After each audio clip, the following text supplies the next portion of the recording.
Just okay.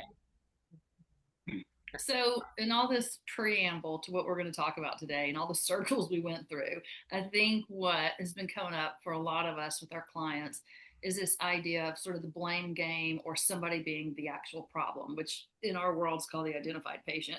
So, it's worth us kind of, even if we just give some examples of what we're seeing happen, of the patterns we're seeing happening, and that we're honest about there's no black and white answer. There's no easy fix. We kind of kept naming the problem, saying, well, great, that's great, we can name the problem, but then how are we going to tell people to fix it? That's not, I don't know that we're going to be able to do that, but we can at least give examples in our experience and what's going on and talk about it through that lens. Yeah. Beautiful. Good enough. Yeah. Can I share what you shared, Wayne, or do you want to share it? No, by all means. Okay, so Wayne brought up a topic from the male perspective of the men potentially in clients that we see, and the men are sort of like my they don't know their role anymore, right? With women sort of like change, shifting and changing. Women are, um, this is how I framed it. I said, um, women used to need a provider. Women used to need the muscle, um, and men took on that role easily for a century, 2 centuries. I don't even know how long. And now, women don't need a provider. Most women make their own money. Um, the muscle, you know what's funny is there's this group in Portland. They're called Rent a Butch. So you can literally hire a woman to come and do the work. So a lot of women that live alone, they don't want to hire a man to come and do the work inside their home. So here in Portland, they can rent a butch, and these women will come and do the work on your house.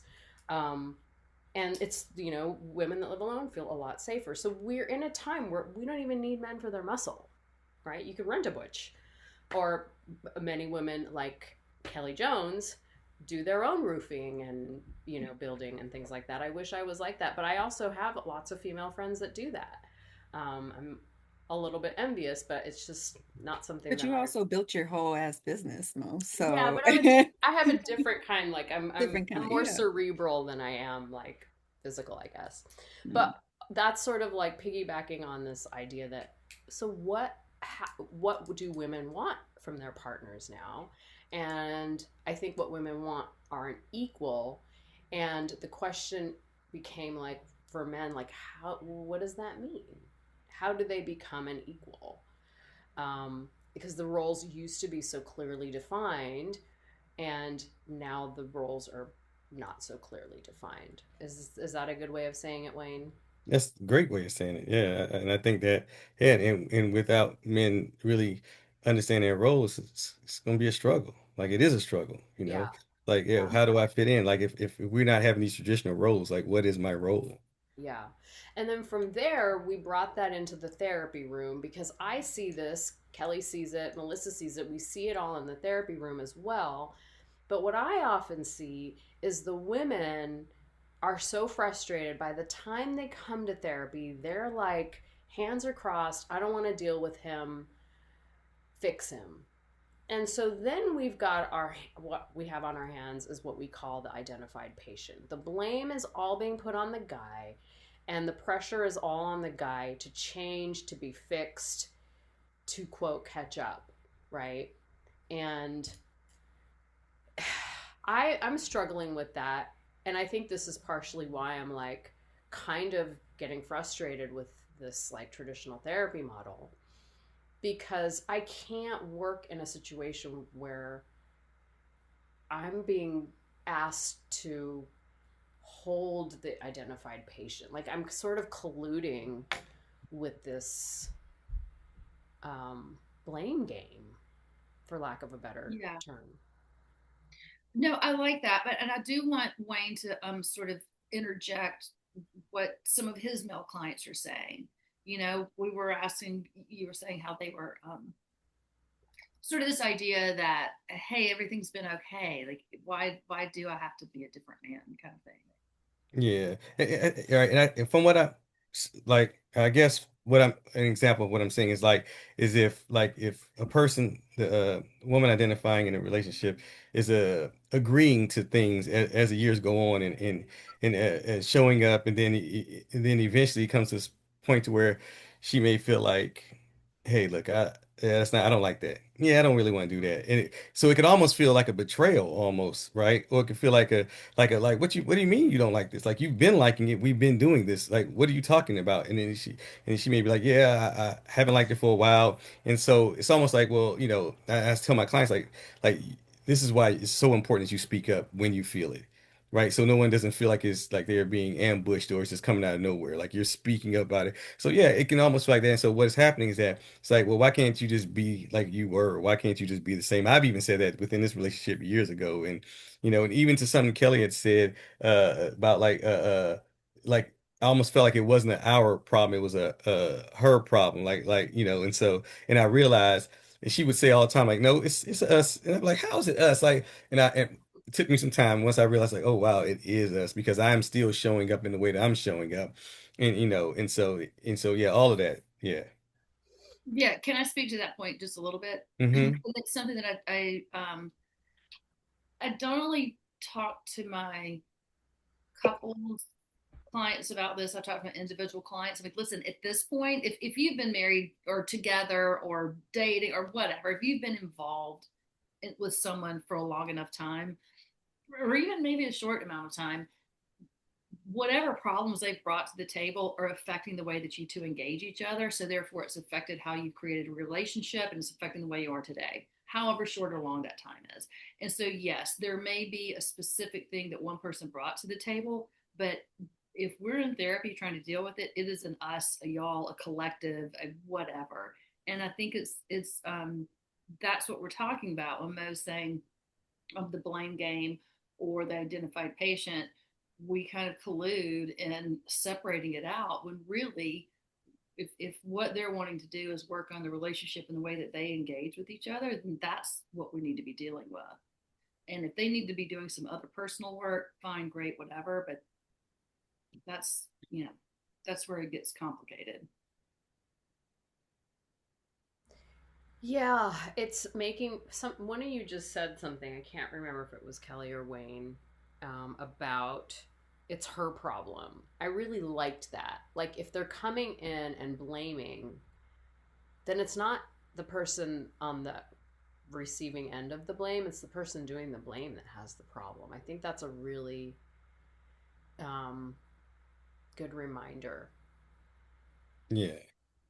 That's also a very progressive way, and a very that pushes back on all sort of like heteronormative kind of things. Like, well, no, if your partner's not comfortable with it, then obviously that something needs to be done about it. I think, without sharing too Yeah. much about your life, Mo, I think that's something you've worked on a lot recently. Like, oh wait, if something doesn't feel comfortable, then it's not about trying to control the other person. It's about me figuring out what doesn't feel okay. So Yeah. that takes us to a whole other level. You Yeah. just Yeah. Go ahead, Wayne. Sorry, you just brought some. I just had to share some of my clients the other day. This between boundaries and control, because I don't think they understood the difference. Like that's not a boundary. That's control. Right. For whatever reason, you're trying to control a situation because you feel uncomfortable, or you feel afraid, or whatever the thing is. But that's not boundary. That you're placing on yourself. You're putting in a control mechanism. Yeah, I think when we say boundaries, it's like boundaries are something that you can do for yourself, right? And so people come into our office and they want to change and fix the other person, right? We can't. I had this conversation with a client yesterday because he showed up individually and did the same thing, right? Did this like, well, she's always angry and she's this and this and this and this and this. And I said, well, I try to like shift it back. But in the end, what I ended up having to do is like really just full on psycho ed. Like, we can't fix or change her. Number one, she's not in the room. Number two, like in life, you can't make someone do something. Even Yeah. this idea, oh, she needs to go to individual therapy, like that's a conversation we might have been having. And like, we don't get to make that decision. The thing that we get to work on here with you present is how you can manage your behavior, how you can manage your feelings, and what boundaries can you set when Yeah. you don't like how things are going. What boundaries can you set? And I gave examples of boundaries that he could set if she was angry and he felt uncomfortable, right? Yeah, I think this is something I've done with a lot of people, so I would love to hear how you would differentiate these two things. Um, I think people get ultimatums and boundaries really, Mm-hmm. those get really mixed up. So it's been really fun for me to sit with clients and be like, okay, what's your definition of a boundary? What's your definition of an ultimatum? And so I know I've kind of come to my place where I've landed with it, but I'm curious for you, Mo, what do you think the difference is Oh, I between? think that's a great question. So an ultimatum is um what Wayne was saying, it's control, Yeah. right? Like Mhm. if you don't stop this behavior, we're done. Okay. It's an okay. Go ahead. And so that forces the other person to have to choose, Mhm. basically between the relationship and or changing their behavior. But let's say they do change their behavior to save the relationship. Now they did it under this guy. Someone else is controlling the strings essentially. A boundary, on the other hand, is like, if you continue to do this, this is what I'm going to do. And leaving the relationship is an extreme example. I like to work with my clients on the least restrictive, right? Like, if you're going to continue this behavior, I'm going to, and if the behavior is some sort of um, like anger, we'll use the example of getting angry, and I don't feel comfortable, I'm going to go for a 15-minute walk. I'm going to go to the grocery store, a 15-minute increment. I'll be back, but I'm not going to stay or stick around for those moments where I don't feel comfortable. Right? Yeah. Like, that's a boundary. Some you just That's not saying, "Hey, if you don't change, I'm going to." It's not giving the other person a choice. It's just Yeah. basically saying, "This is what I'm going to do." yeah. Yeah. But can I just say one thing real quickly, Ryan, before Yeah. Yeah. Yeah. I said I've been doing this for a while with clients, and so now I sort of listen for something because I'm looking for validation that my theory is correct, right? And I think I just heard it in what Mo said, and basically both, and whatever. This is just my half cocked idea, but whether it's an ultimatum or whether it's a boundary, it's still an if then. But it's an if then, and is it the then you have to do a certain thing, or then I'm going to do something. Does that make sense? So a boundary is like, if it happens, then I'm going to do this. Right. Yes. And the other person could still see it as an ultimatum, but Of course, but what it is really, it's a form of self-care. And a self-care might be like, I have to leave this relationship because I need to protect myself or yeah, self-respect or whatever. yeah, It's not an ultimatum though at that point when Yeah. you're taking care of yourself. Yeah. Ultimatum is delivered to the other person as a choice they have to make. yeah. Yeah. I think it's in the delivery though, right? Is that what you're getting at, Kelly? I think it's in the person who's going to take the not the ultimate action, but I feel like in one scenario it is like someone's going to take action to take care of themselves, and the other person's going to have to take action that they don't really want to do. They didn't want to do what they feel forced into doing. Does that make sense? Yeah. Hmm. All right. So, what are we going to do with our clients? No, no, no, Mo, you brought up a couple of things. You had said for one around I lost it. It was about, oh my gosh. It was there. it was about you said, oh, like the ultimatum. Like I don't think that people truly understand how that if someone stays after they choose, if they have to choose between the two and then they stay, I don't think that the person who just gave the ultimatum really understands how that affects the relationship now moving forward. How that person now is going to show up and they're probably gonna have a lot of resentment, all the things that and I just I don't know if people really understand that, right? And Yeah. also I think that when you had said about like choosing yourself, like again, I can see how somebody can see that as their partner being selfish, but it really is them taking care of themselves. It's not being selfish at all. Like I'm again I'm this is me not just loving myself, but loving us enough to let you know what I'm doing instead of staying and punishing you or whatever the case may be, right? And not taking care of Yeah. myself, you know. I think the ultimatums, yes, they're a form of control. And when people are setting them, I would say they are coming from a dysregulated state, Yeah. right? They're in a state of such severe dysregulation, anxiety, panic, trauma, trauma response that is what comes out, right? The potential for setting boundaries is better and stronger when we're regulated, Yeah. right? Yeah. Yeah. And That that's, oh, go ahead, Melissa. I was well, I'm gonna and mine might shift us a little bit, so you can finish, Kelly. Mine might too, actually, Oh, okay. because what as she's talking, I'm thinking about something that I had a therapist say to me once, and it was really, really difficult to say, and I've kept that in my back pocket. And I just recently said it to a client for the first time, and it was difficult to say. And the therapist was like, "I I see how much you're struggling. I get it. I see how hard you worked, everything." But she's like, and at the end of the day, if you were to take radical responsibility, you got to see your part in this, and that was hard to hear, right? And so I think that radical responsibility is when you're kind of like deciding, wait, am I setting a boundary, or am I setting an ultimatum, or what is it that I'm showing up for? What is it I'm asking for? What, like, how is it that I'm actually acting? Because at the end of the day, it's all going to come back to me and my actions and my decisions. And did I take care of myself? Did I not take care of myself?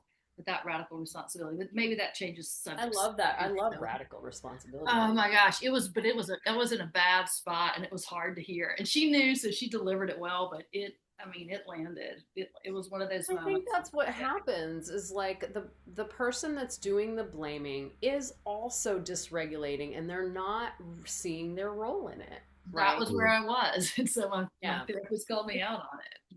Yeah. Yeah. Yeah.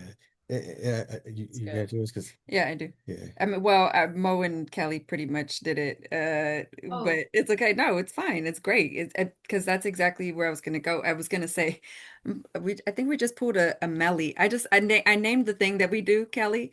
It's a melly. Okay, it's called a when we Calissa? do well, let's look at this, guys. How about this part of this? yeah. Uh, So the melly is what I was gonna bring up was. Because Mo, you asked the question like, how do we bring this back into the therapy room or our clients or whatnot? And pretty much what you both said together of like, you know, just asking the question or maybe getting curious about why is it like, what is the motivation for so-called um what is the ultimatums or also the blame thing, like what is the motivation for our clients, like where does that come from, why do they feel, where does that type of response come from, Mhm. and I mean like what you said, fear of what is like, Goes back I to don't the know. beginning, fear. Fear, I know, goes right back to the beginning what we talked about. And what I see often is like this fear that we have to grip so hard, we have to fight so hard in this each other, blame, figure out who to blame, figure out the identified patient or problem, and do ultimatums because like each of them are so afraid of losing something, yeah, whether you it's want to losing, hold on. yeah, we're just gripping so hard, whether losing themselves or losing, or like this fear that if I soften in this, then that person wins and or like they don't get to be accountable for the things that hurt me or something like that. And they're dysregulated and they're just wanting to find that homeostasis that we talked about, just wanting to find something. And I think the best way that they know how to do it in that moment is to blame or to give ultimatums, is to just like be reactive versus our job is like helping to slow things down a little bit, and just ask themselves those questions like, why the ultimatum? Why an ultimatum? Yeah. Is this an ultimatum? Like, those types of things. Yeah. Because they want the discomfort to stop. Because they just want that feeling to Yeah, stop. It yeah, just boils down to that. Just like stop this uncomfortable, yeah, painful But like you feeling. said, it's reactive. It Yeah, is. and it ties it right back to what Wayne was saying at the beginning, that it's the homeostasis thing. Like, well, why can't it just be the way it's been? yeah. Which Exactly. Mo identified as toxic masculinity and some at some points. I don't think we said that out loud, Oh, but we said that before we we got on said Yeah, I the mean, that yeah, before. yeah, because we were But talking about something before with the call. Yeah, just to yeah, give the audience context, in a situation where a partner is like, well, why does this have to change? Why can't we just go back to the way it was? Right. Um, and yes, I called it toxic masculinity because it was around a man saying that to his female partner, but this can be anyone, yeah, It right? could be around a woman who's been taking advantage of a man financially. It could be, I mean, Right. it could be Like around people, anyone setting a people boundary or wanting things to change. Yes. Well, people change in relationships, right? Like we're constantly evolving as people, and when it happens within the confines of a mostly monogamous relationship, that's when it becomes really difficult because change is so scary, yeah. right? And people start grasping at straws, they start clutching really tightly to the way the relationship was. Yeah, you just reminded me of something that actually came up for me that I had wanted to bring up about. Ooh, we could talk about this, but you've just already talked about it. It's like when a partner, because change happens throughout the relationship. I don't know if people really understand how significant the change is. If someone, let's say, cheats or breaks the trust in a relationship, I don't think the partner who the identifying partner who did the thing really understands how much that shifts and changes the dynamic of the relationship. Like that person is not going to be the same person you dated prior to the incident. And I think a lot of times people want that to go back. Like, well, now that you know, and I'm telling you I'm sorry, can we just be back how we were? That is no be back how we were. That is gone. Yeah, Like, yeah, it's a really hard that's a really hard pill for a lot of people to swallow, that the relationship is just changed now, right? yeah. You're in a new Can time. I? Oh, Yeah, go for it. I was just gonna say, I'm gonna bring another Melly in here. As listening to all this, and it's like, oh, it makes me think about the surrogacy work that we talked about, and possibly the need, for men. Like on one hand, we're talking about this toxic masculinity, which we're all feeling, especially women and whatnot. But also, I've always had kind of a sensitive spot for men, and what they deal with and what they experience. And it's like think that it could be helpful to like what therapy is good, conventional therapy is cool, but like what else could be out there for men to safely like really work this out, or not even work it out, not even to work it out, but just like see it, to feel it, to be in it, to have bring more awareness to this, to have a safer place for them to kind of be raw in it, because I feel like until you can really face it, nothing is going to change until we can really like be honestly engage with that, without having to, I don't know, what is the word I'm looking for? Like accountability, of course, is a must, is necessary. But like sometimes I think just being able to have that space to really just rawly see what's here you I mean, know, I think what is you're scared to necessary. say, because it's a scary thing to say right now, but I think what you're saying is like, how do we provide a safe space for men? And then like we're Yeah. all going to roll How do our we support eyes the on men like, in this? like men Yeah. Yeah, need a who? safe Who space. Yeah. who supports the men? Where can we Right? support the men? Like where can men feel supported in this? Yeah. It's hard to say, but yeah, they Which is how can the yeah, change happen without that support? Yeah. which is why I think, I don't know if this was recorded at the beginning or not, but it's like, hey, we can identify the problem, but like, okay, if we were to say, hey, if all these things have been taken away from you, then how do we, what are we teaching, or what do we want people to Yeah. know, or What's the affirmative of what's the that? Like, affirmative right? piece of it? Hmm. Yeah, and also it's you know it's a little annoying even to hear myself say, oh well, how do we make a safe space for men? Like Yeah. that's Yeah. I know we talked about this off camera about gender, and it made me think about like, like how we're kind of conditioned as young kids, as boys are conditioned and girls are conditioned. And I watched this documentary. I think it was either from Sweden, Switzerland, or or Norway. I can't remember. But anyways, they took these young kids. I think they were like age 5 to 6, whatever. They took these kids. They separated the boys from the girls. And it was experiment, whatever. They put the boys in girls' roles every day in school or whatever, and have them do these different tasks and things. They had the girls do all the boys things, and what happened was the boys would work together. They came together.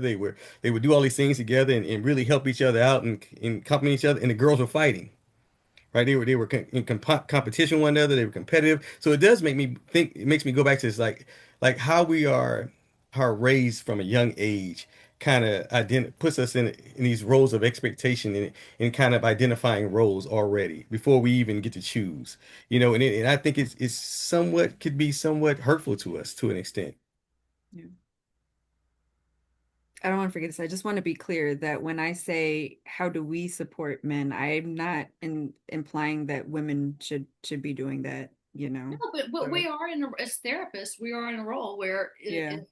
if a man or someone male identifying, or if a couple comes in and there's a male identifying person there, we are asked to assist them as well. And so how do we do that responsibly? How do we do that in a way we're not coddling sort of the toxic masculinity, and also offering help and support? Hmm. It's a sometimes frustrating and a very fine line to walk.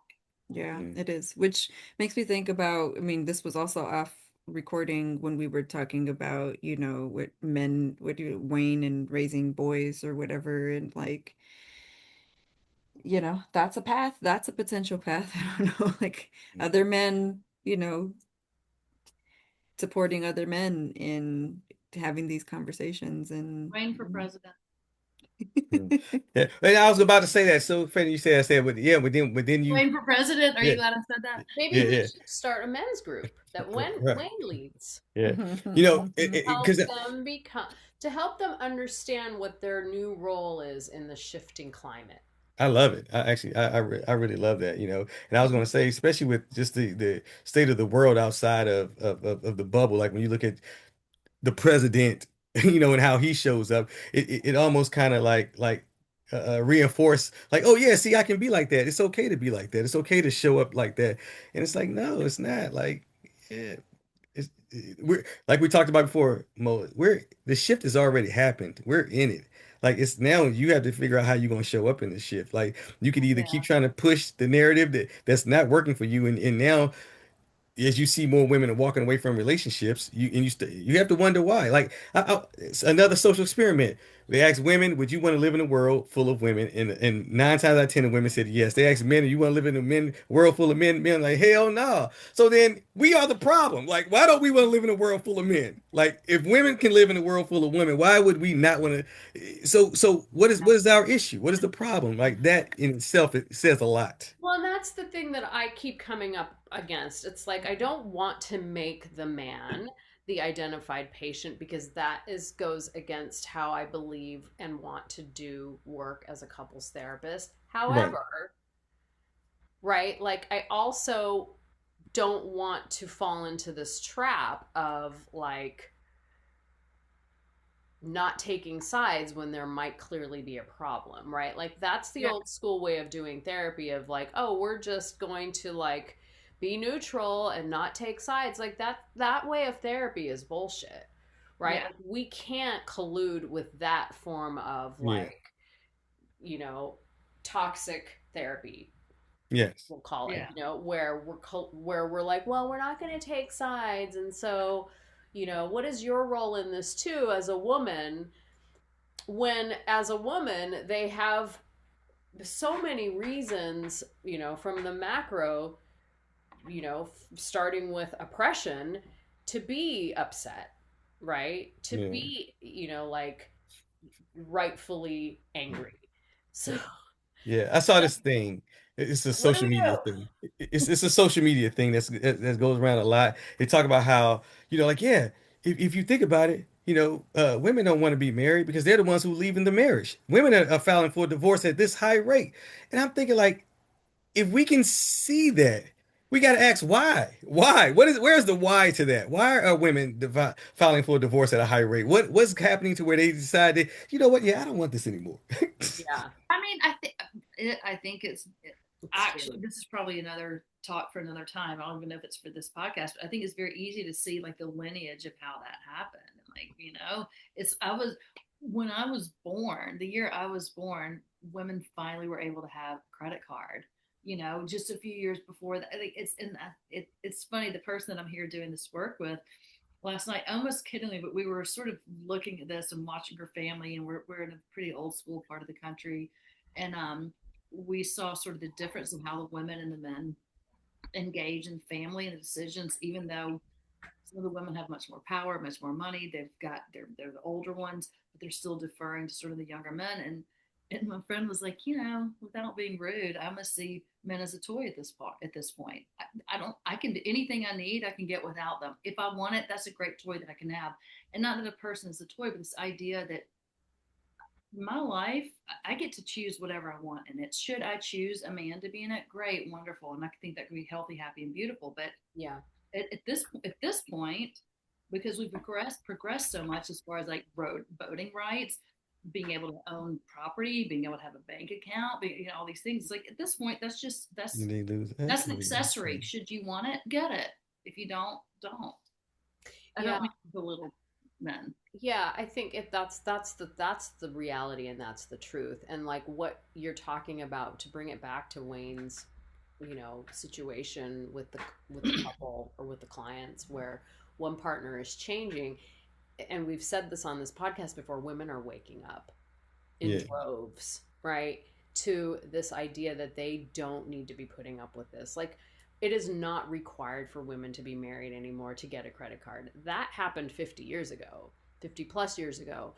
But it's taken this long for women to be like, oh shit, I don't even need to do it for other social reasons, right? Like, women can get credit cards, they can buy their own homes, they can run their own businesses, they can whatever. They can have, if they need a partner, they can partner up with women that also have their shit together, Yeah. right? And it doesn't even have to be a sexual thing if they're not attracted to the woman sexually. Like, you know, like I think that you're what we're talking about here is like, that's why, and that's what I believe, why I believe monogamy was created in the first place, to control women. And this idea that women should stay home and not, because without that, then what is the purpose of men? Right? What is their purpose? And if they can't control, if men can't control women, then they're literally not going to get laid. And then what happens? Like that, you know, that's a little bit of a derailment, or a little bit of an oversimplification, but tell me Yeah. I'm wrong. Yeah. Yeah. And this is why, yeah, we I don't just necessarily know they wouldn't get laid because we have sexual needs, and some people have a preference for that. So I'm sure they wouldn't get laid, but they wouldn't be able. They wouldn't hold the power. It's a But they different. wouldn't, but there a bunch of them wouldn't, right? Oh, a Like bunch of them monogamy, wouldn't. I wouldn't. monogamy suggests that every single one of them can, Oh because yeah. there's one for every person. Yeah. Without that, only the handsome ones, or the really Yeah. amazing ones. Desirable. The The desirable ones the are going to ones get that laid. have Yeah. something to add. Yeah. Yeah. The nice ones, the Mhm. good looking ones, and Yeah. yeah. yeah. Yeah. Hence, we need to, yep, you're right. We need to start a men's group, and yeah, just yeah, But like me. men need support to understand what it is that um that what that means to be desirable, and that's what they're missing, because for Yeah. so long it meant being the fixer, being the Yeah, Yeah, it's been provider. very confusing. It's very it We, is confusing, confusing. Yeah. and then we're back to the playground, right? We're back to Mhm. being kids, and there's the popular guys, and then there's the not so popular guys who later become popular because maybe they have money, maybe they have power, or Mhm. maybe they grow into their looks. But what about the ones that don't have that? How can they show up in a way where they also get to be a part of society, and to have partnerships, and to be part of a collective, Yeah. and to have, to have friends and partners that rely on them and love them and like them and love Yeah. them. Yeah. I love that because it just brings. I don't know if you guys heard of this whole Manosphere documentary. It's on Netflix. It's going around. That it's yeah, it's pretty interesting. And I think that the minute you're speaking about just like how do these, I think that they kind of bought into this idea of how they need to be, and they spent a lot of money, made these individuals very rich. Because they spent all their money trying to figure out women, and I think that it was the Mm. totally wrong way about doing it. PUA, the pickup artists. All the things like you need to be buff, you need to have a lot of money, Mm. all the things that you need to have, and then now you're just like all the other dudes walking around with in shape and got a little bit of money, and how do you separate yourself from those like that I so mean, that's the those goal right guys, now. there's still an odd. So the thing is we haven't moved so far away from that those guys don't have an audience still. They do, because there are a Of lot of course. women that are still willing to be, homemakers, that are still willing to do that very, conservative, old school woman role. Um, but I like a documentary that popped up on my thing was like a documentary about fathers who were supporting their trans kids, and I was like, that's what your clients need to see, Mm, right? Because that's the change that of the time that we're in, right? Yeah. Like, you can be that buff typical dude, or you can be a more humanitarian kind of person, right? yeah, That's not typical masculine or feminine. That's more like a person yeah, that supports their child when they transition, right? Like, right, that has nothing to do with masculine or feminine. You're just a human at that point, right? Like, mm, we've got to dismantle the binary. That's yeah. really what it boils down to. Yeah. So what I heard you say is that about the documentaries you spoke about, that's the change and shift. And the documentary I spoke about is that last ditch effort to hold on and not let go of the change and shift. Yeah, yeah.